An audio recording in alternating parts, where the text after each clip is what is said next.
વલસાડના સંપૂર્ણ આદિવાસી વિસ્તાર ધરાવતા કપરાડા અને ધરમપુરમાં આજે પણ આદિવાસીઓ શ્રદ્ધાને અંધશ્રદ્ધાનો સહારો લઈ રહ્યા છે। માનકી બીમારી અને અસાધ્ય રોગથી પીડાતા દર્દીઓની સારવાર માટે પણ લોકો દવાખાનાના બદલે ભગત ભુવાઓ પાસે જઈ રહ્યા છે। બીજી તરફ લોકો માને છે કે અહીં આવી અને માનસિક રોગ દૂર થાય છે।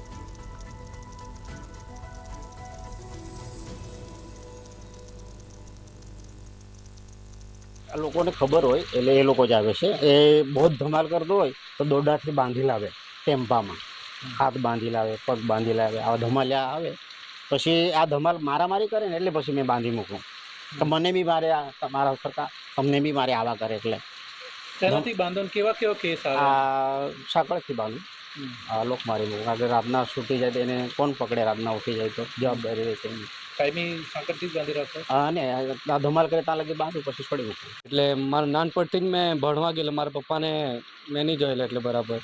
પછી એમને જ્યારે હું 12મું પૂરું કરીને પછી બહાર નીકળ્યો એટલે મારા પપ્પાને માનસિક બીમારી હતી, ઘણા વર્ષથી હતી, એટલે એને લઈને પછી મેં અહીંયા આવ્યા। બીજી જગ્યાએ કશે લઈ નહીં ગયેલા કેમ કે મેં ભણવા જતો હતો એટલે એના લીધે મારા પપ્પાને કશે લઈ નહીં શું જવાય। તકલીફ છે એમને? મારા પપ્પાને માનસિક બીમારી છે, જેથી માનસિક બીમારી છે। અહીંયા આવ્યા પછી શું ફરક પડ્યો?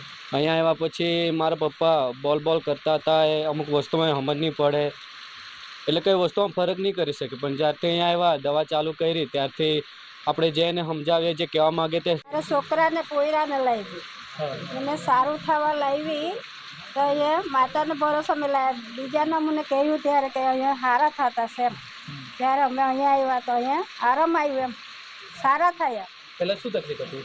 પહેલાં એ હસે બહુ રાતના કે રાત દિવસ હસે બહુ ને રાતના નીકળી જાય તો મેં એકલી માણો, અમારે ઘેરવાળો નહીં મળે તો એને મેં લઈને આવી। કેટલા ટાઈમ થઈ ગયો છે? 2-3 મહિના થવાના। તાજીના અહીંયા રૂપજીભાઈ કરીને એક ભગત છે, અહીંયા બધા માનસિક બીમારીવાળા આવે અને આવીને સુધરી પણ જતા હોય છે। જે ખૂબ ગરીબ હોય છે, જે લોકોને મોટી સગવડ પૈસા જ નહીં હોય એટલે અહીંયા આવીને સુધરી જતા હોય છે।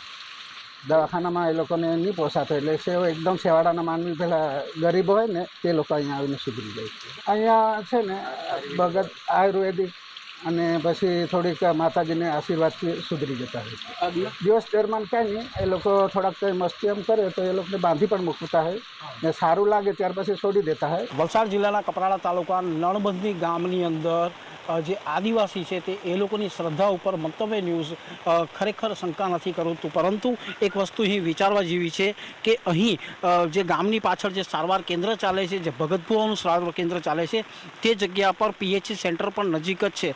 આ પીએચસી સેન્ટરની બરાબર પાછળની જગ્યા ઉપર જે પ્રમાણે અહીંના જે ભુવાજીઓ છે તે પ્રમાણે એમના પ્રમાણે સારવાર આપવામાં આવતી હોય છે। ત્યારે નણબંધી ગામની અંદર આજ વહેલી સવારથી જ જે લોકો છે અહીં પોતાની સારવાર માટે આવતા હોય છે। અહીંના જે આદિવાસી સમાજ છે તેમની શ્રદ્ધા ઉપર જરૂરથી આપણે શંકા નથી કરતા, પરંતુ અહીં લોકોને જે પ્રમાણે અંતરિયાળ વિસ્તારની અંદર જે રીતે સારવાર આપવામાં આવતી છે તે સારવાર કેટલા હદે સાચી તે તો હવે અહીંના આદિવાસી વિસ્તાર જ જાણે, પરંતુ અહીં હાલ પણ કપરાડા ધરમપુર જેવા જે અંતરિયાળ વિસ્તાર છે ત્યાં આધુનિક જમાનાની અંદર પણ હાલ અંધશ્રદ્ધાને વિશ્વાસ જરૂરથી આપવામાં આવ્યો છે।